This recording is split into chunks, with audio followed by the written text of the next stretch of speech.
Halo semuanya, selamat datang di segmen analisa. Bagaimanakah keadaan dari Emi BMJ yang saat ini sudah berada di Singapura karena Emi BMJ ini secara resmi mengatakan bahwa dia adalah orang yang akan mengajukan gugatan cerai untuk suaminya Aden Wong.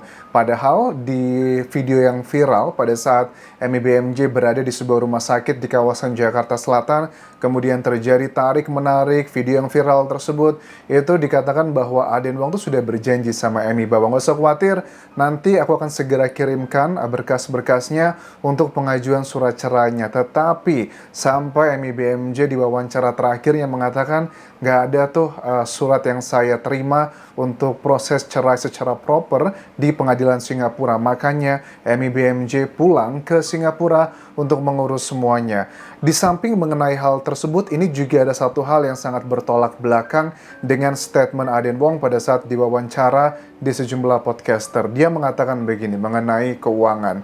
Nggak usah khawatir untuk Emi. Emi itu saya sudah kasih ada kartu kredit yang unlimited. Artinya dia bisa pakai dengan jumlah berapapun yang dia mau. Tetapi Emi mengatakan di sejumlah wawancaranya bahwa saya itu sudah tidak berdaya karena pada saat saya pindah ke Indonesia, kurang lebih itu adalah sudah hampir setahun ya, saya pindah ke Indonesia setelah setahun Aden Wong maksudnya bertugas di Indonesia. Saya itu meninggalkan usaha saya yang saya rintis dengan sejumlah rekan di Singapura. Jadi semuanya sudah saya serahkan di sana. Otomatis penghasilan utama dia adalah rely kepada Aden Wong.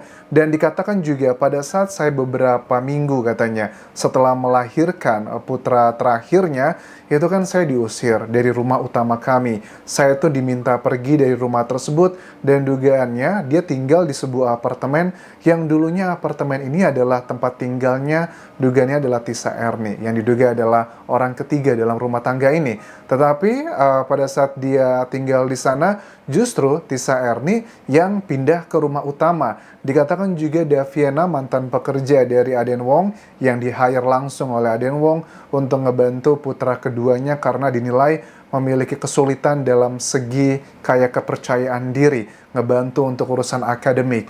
Dikatakan bahwa waktu dia pertama kali pindah ke rumah tersebut, ketemu sama putranya Aden Wong, dia pikir bahwa Tisa Erni itu adalah ibundanya. Oh, ternyata dia bukan ibunda sebenarnya. Terus juga dia melihat ada tas koper yang besar, indikasi itu adalah baru pindahan, dan dipikirnya itu adalah ibunya yang dalam rumah tangga tersebut. Ternyata itu adalah bukan. Dan dari situlah Daviana ngerasa sangat prihatin, walaupun tugas dia adalah untuk mendampingi anaknya yang nomor 2, putranya yang berbicara terakhir kali ke media, tetapi dikatakan bahwa dia ngerasa bahwa ini nggak benar gitu. Apalagi dikatakan salah satu statement Aden Wong bahwa putra-putrinya Emi itu tidak diurus dengan baik. Bahkan yang paling kecil yang baru dilahirkan itu katanya berat badannya itu underweight, jadi sangat kurus sekali dan juga ada kena penyakit, aku nggak tahu eksim atau penyakit kulit seperti itu, tetapi itu semua dibantah sama Daviana, pekerjanya, mantan pekerja dari Aden Wong,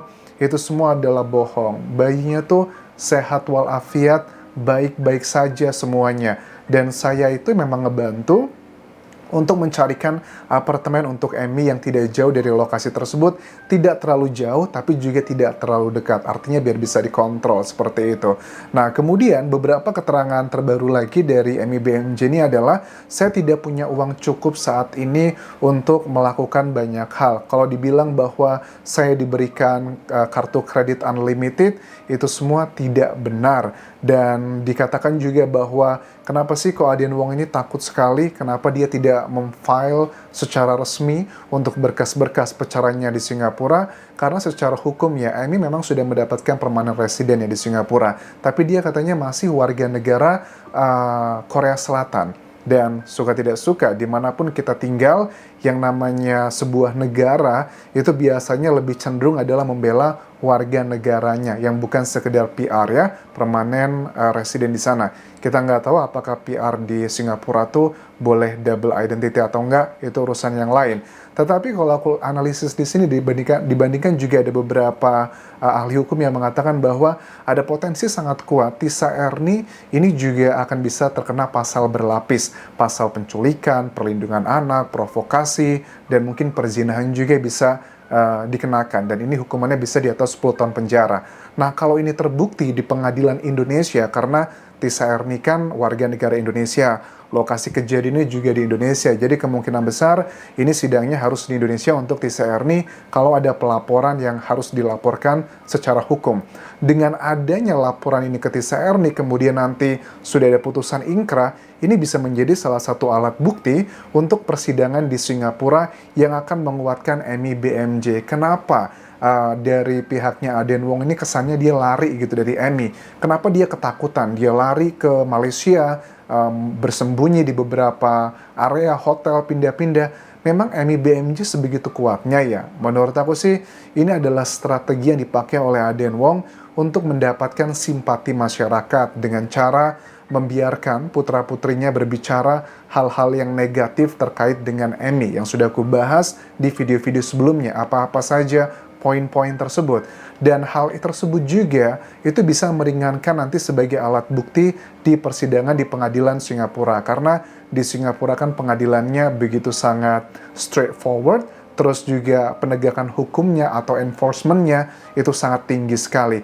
Kalau ini terus tanpa ada persiapan well prepared dari pihaknya Aden Wong, aku yakin Aden Wong nggak cuma hanya kehilangan hak asuh untuk keempat buah hatinya, tetapi kemungkinan besar dia pun juga akan kena harta gonogini. Karena harta gonogini itu kan harta yang didapatkan setelah terjadinya pernikahan tersebut.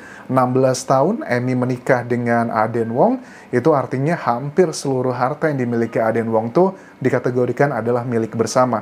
Pembagiannya bisa 50-50, di samping adalah harus bertanggung jawab memberikan nafkah kepada 4 buah hatinya untuk sampai usia 18 tahun. Dan itu tidaklah murah teman-teman, apalagi biaya hidup di Singapura. Kemudian mengenai mantan pekerjanya yang bilang bahwa putranya itu, putra yang berbicara ke sosial media ya, yang gemoy, yang unik, yang kalian bisa tonton di Instagramku, itu belum aku hapus, kalian follow aja Instagramku. Jadi putranya ini tuh adalah tipikal anak yang begitu sayang dengan ibunya.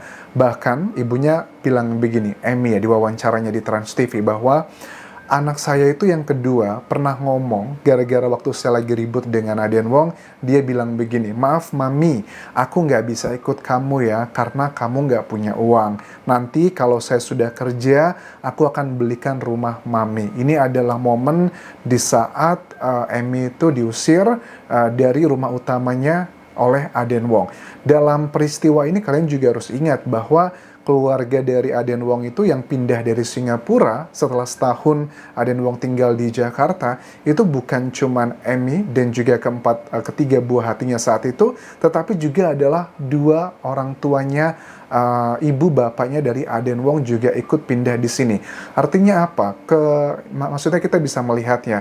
Artinya memang Aden Wong itu begitu cinta ya dengan orang tuanya. Itu adalah hal yang positif, tetapi ini kan tidak ada kaitannya dengan peristiwa perebutan dari buah hati antara Emi dan juga Aden Wong sendiri. Nah, ini juga sudah menjadi indikasi bahwa keterangan dari Deviana, keterangan dari alat-alat bukti yang lain, itu sudah mengindikasikan kemungkinan besar yang akan memenangkan perebutan untuk hak asuh ini kemungkinan besar adalah dari Emi BMJ. Alat bukti dalam dunia hukum itu ada 5 ya, dan dibutuhkan 2 alat bukti untuk menentukan satu hal itu adalah fakta. Ada keterangan saksi, ada keterangan ahli, keterangan terdakwa, petunjuk, dan juga surat.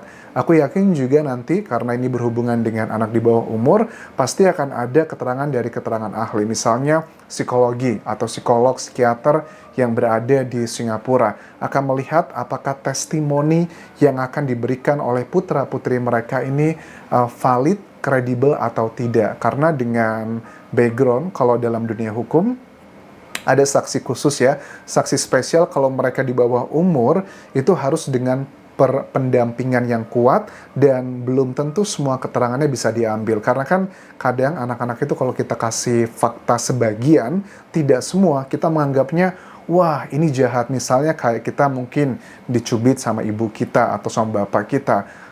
dikasih faktanya, kamu dicubit loh sama ibu sama bapak, tapi nggak tahu alasannya apa. Mungkin alasannya karena kamu tidak mau ibadah, tidak mau sekolah, atau melakukan hal yang sudah mendekati kriminal. Itu kan di alasannya kadang tidak disampaikan secara utuh. Nah, dugaan dari masyarakat saat ini adalah kenapa putra-putri dari Emmy dan juga Aden Wong berbicara cenderung menyudutkan Emmy karena hanya disampaikan bagian-bagian fakta saja. Bagaimana mungkin coba dikatakan dari putrinya yang tertua oleh Emmy ya, yang usianya udah 14 tahun kurang lebih, dikatakan bahwa Emmy itu katanya sering minum minuman alkohol, terus juga tidak peduli sama mereka, bahkan melakukan hal-hal yang tidak pantas, baik secara mental dan juga fisik ke keluarganya, bahkan juga sering ngebawa pria lain pulang ke rumah. Itu kan hal yang cukup unik karena ada orang tuanya Aden Wong, ada kakek neneknya tinggal di situ. Bagaimana mungkin Emmy berani melakukan seperti itu? Kenapa enggak? Kalau Emmy mau melakukan hal seperti itu, dilakukan di luar gitu, di hotel atau di mana. Kenapa harus di rumah? I don't think so. Dia punya keberanian menghadapi mertuanya yang ada di rumah tersebut dengan melakukan hal seperti itu. Terus juga mengenai Tisa Erni ini, sekarang berarti dia tinggalnya di mana nih posisi Tisa Erni? Kayaknya sih dia sekarang tinggalnya berada ikut, dugaannya adalah bersama keluarganya Aden Wong. Karena ada keterangan dari putranya yang terakhir kan bilang bahwa dia berusaha menyakiti selain aku dan keluarga aku juga ibu baruku. Artinya implikasinya memang sudah tinggal bersama di situ. Istilahnya adalah cohabitation ya, tinggal bersama mungkin tanpa ikatan pernikahan. I don't know, it's their story. Tetapi yang kita fokus di sini adalah masalah hukum agar Emmy mendapatkan haknya untuk bertemu dengan keempat buah hatinya. Ini ada salah satu video yang juga viral, Tisha Erni waktu diminta nyanyi oleh Feni Rose di acaranya di Trans TV. Kita lihat ya, suaranya seperti apa. Coba tanyakan lagi pada hatimu. Oke. Apakah sebaiknya kita Putus atau terus? kita sedang mempertahankan hubungan. Oke, gimana suaranya? Atau Hanya sekedar hendak berpisah. tarikan suaranya emang suara yang mendesah-mendesah gitu ya, khas kayak ya mungkin penyanyi dangdut ya sebagian, which is fine gitu mau profesi apapun. Tetapi ini bisa dikonfirmasi bahwa Tisha ini adalah artis ya di Indonesia, terlepas dia terkenal atau tidak. Dia juga sering main kok di sinetron-sinetron populer di Indonesia. Jadi karena memang banyak yang pro dan kontra mengatakan bahwa Tisha ini ya lebih cantik dibandingkan istrinya Aden Wong, makanya tergoda ya. I don't know, ada yang mengatakan juga karena pelet atau karena susuk dan sebagainya. Ya itu sih hak kalian percaya atau enggak. Tapi bagi aku pribadi, apapun alasannya tersebut ya kalau emang sudah nggak suka lagi dengan pasangannya, ya kenapa nggak diselesaikan dengan cara yang baik dan tidak harus kita ego ya. Karena namanya dulu kan mereka pernah mencintai begitu dalam antara Aden Wong dan juga dari Emmy BMJ. Tetapi kenapa sekarang mereka tuh jauh lebih parah dari seorang musuh, memisahkan semuanya. Konyol sekali. Aku rasa itu yang bisa aku update mengenai drama dari Emmy BMJ ini. Kita akan nantikan bagaimana kabar Emmy di Singapura. Kita akan lihat apakah dia berhasil untuk mendapatkan hak asuh keempat buah hatinya. Dan terima kasih sudah menonton. Sampai jumpa lagi di video berikutnya. Tinggalkan like dan juga komen, subscribe channel YouTube ini, follow Instagram, Facebook, dan juga akun TikTok Kudian Jasa Semara. Sampai jumpa.